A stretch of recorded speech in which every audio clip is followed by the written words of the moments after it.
Here with his thoughts is Brent Thill. He's a software and internet research analyst at Jeffries, along with our very own Deirdre Bosa. Welcome to both of you. Brent, what excites you, if anything, about the announcements of the last couple of days? Thanks, Kelly. It's all incremental, nothing really big splash. I think the opportunity for them to bring AI to the mass market in these new PC forms is really interesting, because if you think about it today, we're in a CapEx wars with Microsoft, Amazon, and Google. But if they can put the processing power near us and not have to send it back to their cloud, we can incur the cost. So over time, there's a way that I think Microsoft's trying to figure out how to offload some of this AI processing cost.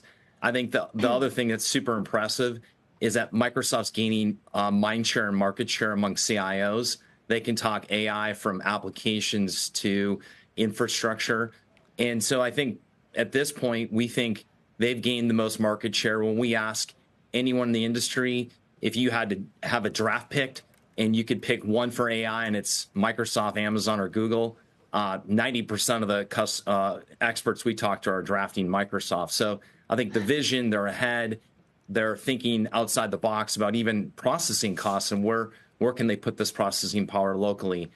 So we think this will be, again, all incremental out of the conference, nothing really big and new to get super excited about. It's pretty technical, but it builds into our thesis that they're so far ahead in this wave that we think that they can continue to drive close to $15 to $16 of earnings power. You put a 30 multiple on that, and the stock is firmly, in the 500s. So Sure. We still think there's a lot of upside to go. And yeah, absolutely. 550, I was going to say, is your price target. Deirdre, and I was interested there, Brent. It was a different kind of discussion, but didn't mention Apple. And I just wonder if we need to wait and see what their competitive response is to trying to keep the iPhone and the voice assistant and Siri to be the stickiest relationship with the customer, even more so than, for instance, a new PC and a tool like that.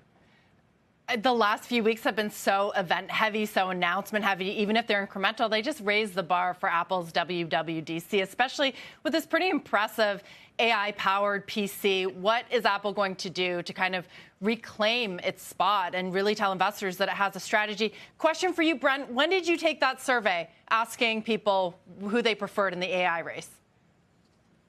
This is ongoing. We just had a call with another expert and many of our clients this morning on this. So this is as current as one big expert that resells today. So we continue to hear there's a world of multi-cloud. So most enterprises are going to go multi-cloud. They're going to go Microsoft and Amazon, Google. They're going to take two. But when you ask, again, if you ask a simple question, is who is ahead? Everyone is saying Microsoft. And so it's interesting when you say that, Brent, because you look at the stock price, and I think that over the last year it has been Microsoft. But would you say that you've seen a shift? You look at the stock price, Google's up 26% year to date versus a Microsoft up 14%. Do you think that there should be a shift, especially after I/O last week, when you talk about bringing AI to the masses, and who can do this better than Google turning on AI overviews for all of its search users by the end of the year? Yeah, I think we bracket it enterprise versus consumer. And so we like Amazon and Microsoft in that enterprise world. For the consumer world, it's Meta and Google. And so to your point, why has Google had such a strong outperformance? Because they had such a slow start out of the gate in AI, and they've made up ground. And as we've said, there's more AI underneath the hood than they've been able to show. They've done a terrible job of explaining it. And so I think they're catching up. The stock's cheap at 12 times EBITDA. So, yeah, I believe that Google is going to have a great seat at the table. When I talk about the survey work, that's for enterprise users. And that's where Microsoft is leading. I'd say Amazon's two, and Google's a distant third. Yeah.